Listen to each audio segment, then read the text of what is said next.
ನಮಸ್ಕಾರ ಸ್ನೇಹಿತರೆ, ನಮ್ಮ ರುಚಿ ಡೈರೀಸ್ಗೆ ನಿಮಗೆಲ್ಲರಿಗೂ ಸ್ವಾಗತ. ಇವತ್ತು ನಾವು ತುಂಬ ಸುಲಭವಾಗಿ ಕಡಿಮೆ ಸಮಯದಲ್ಲಿ ಮಾಡಬಹುದಂತಹ ರುಚಿಕರವಾದ ಮೊಸರು ಸಾಂಬಾರ್ ಮಾಡೋಣ. ಹಾಗಾದರೆ ಬನ್ನಿ ಮೊಸರು ಸಾಂಬಾರ್ಗೆ ಹೇಗೆ ಮಾಡುವುದು ಅಂತ ನೋಡೋಣ. ಈಗ ಒಂದು ಬಾಣಲೆಯಲ್ಲಿ 1-2 ಸ್ಪೂನು ಎಣ್ಣೆ ಹಾಕಿ ಚೆನ್ನಾಗಿ ಕಾಯಿಸ್ಕೋಬೇಕು. ಅದಾದ ನಂತರ 1 ಸ್ಪೂನು ಜೀರಿಗೆ,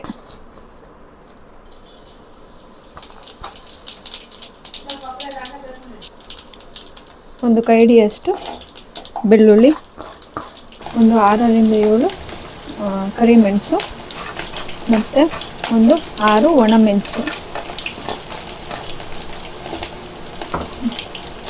ಚೆನ್ನಾಗಿ ಹಾಕಿ ಫ್ರೈ ಮಾಡಬೇಕು.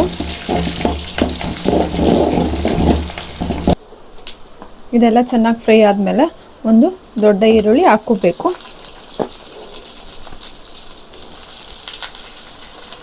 ಈರುಳ್ಳಿನೂ ಕೂಡ ಚೆನ್ನಾಗಿ ಎಣ್ಣೆನಲ್ಲೇ ಫ್ರೈ ಮಾಡಬೇಕು.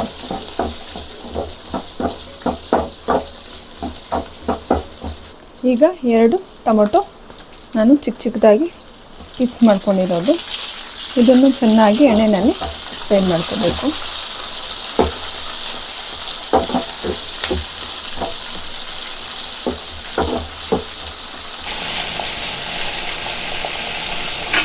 ಈಗ ಇದಕ್ಕೆ ನಾನು 1 ಕೈ ಹಿಡಿಯಷ್ಟು ಕೊಬ್ಬರಿ ತೊಗೊಂಡಿದ್ದೀನಿ, ಚಿಕ್ಕ ಚಿಕ್ಕದಾಗಿ ಪೀಸ್ ಮಾಡಿ ಹಾಕ್ಕೊಂಡಿದ್ದೀನಿ. ಇದನ್ನೆಲ್ಲ ಚೆನ್ನಾಗಿ ಫ್ರೈ ಮಾಡಬೇಕು. ಲೋ ಫ್ಲೇಮಲ್ಲಿ ಫ್ರೈ ಮಾಡಿಕೊಂಡ್ರೆ ಚೆನ್ನಾಗಿರುತ್ತೆ.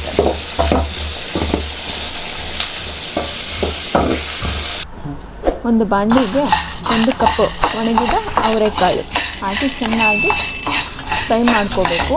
ಕಮ್ಮಿ ಉರಿಯಲ್ಲಿ ಇಟ್ಟು ಚೆನ್ನಾಗಿ ಫ್ರೈ ಮಾಡ್ಕೊಳ್ಳಿ.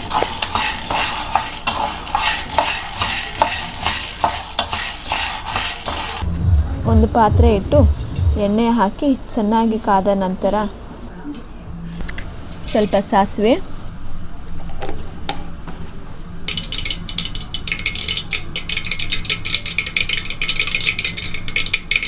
ಮತ್ತು ಕರಿಬೇವಿನ ಸೊಪ್ಪು ಹಾಕಿ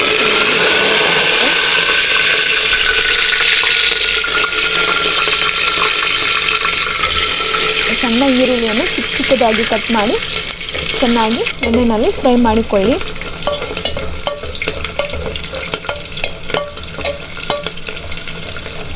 ಈರುಳ್ಳಿ ಚೆನ್ನಾಗಿ ಫ್ರೈ ಆದ ನಂತರ ನುಣ್ಣಗೆ ರುಬ್ಬಿಕೊಂಡಿರುವಂಥ ಮಸಾಲೆ ಪೇಸ್ಟನ್ನು ಹಾಕಿ ಚೆನ್ನಾಗಿ ಲೋ ಫ್ಲೇಮಲ್ಲಿ ಫ್ರೈ ಮಾಡಿ. ಇದಕ್ಕೆ 2 ಸ್ಪೂನು ಸಾಂಬಾರ್ ಪೌಡರ್,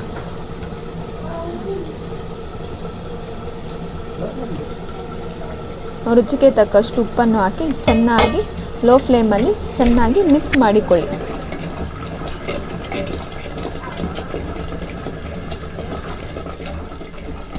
ಇದಕ್ಕೆ ಸ್ವಲ್ಪ ನೀರು ಹಾಕ್ಕೊಳ್ಳಿ. ಇದಕ್ಕೆ ಹುರಿದಿಟ್ಟುಕೊಂಡಿರುವಂಥ ಅವರೆಕಾಳನ್ನು ಹಾಕಿ ಚೆನ್ನಾಗಿ ಮಿಕ್ಸ್ ಮಾಡಿ.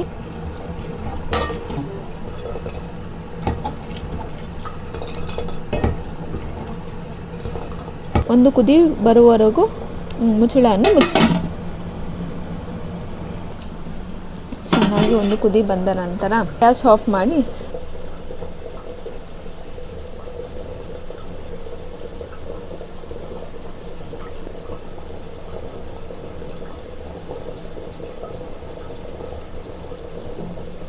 ಸೈಡಲ್ಲಿ ಇಟ್ಟುಕೊಂಡು ತಣ್ಣಗಾದ ನಂತರ ಇದಕ್ಕೆ ಮೊಸರು ಹಾಕಿ ಚೆನ್ನಾಗಿ ಕಲಸಿಕೊಳ್ಳಿ.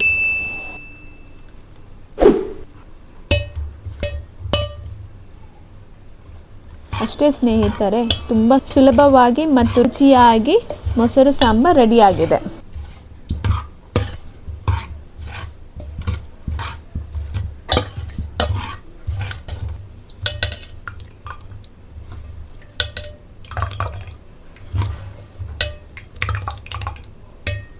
ಈ ಮೊಸರು ಸಾಂಬಾರ್ ಬಿಸಿ ರಾಗಿ ಮುದ್ದೆ ಮತ್ತು ಬಿಸಿ ಅನ್ನದ ಜೊತೆ ಸರ್ವ್ ಮಾಡಿದರೆ ರುಚಿ ಅದ್ಭುತವಾಗಿರುತ್ತದೆ. ನಿಮಗೆ ಈ ರೆಸಿಪಿ ಇಷ್ಟವಾದರೆ ವಿಡಿಯೋಗೆ ಒಂದು ಲೈಕ್ ಮಾಡಿ, ನಿಮ್ಮ ಸ್ನೇಹಿತರು ಮತ್ತು ಕುಟುಂಬದವರ ಜೊತೆ ಶೇರ್ ಮಾಡಿ.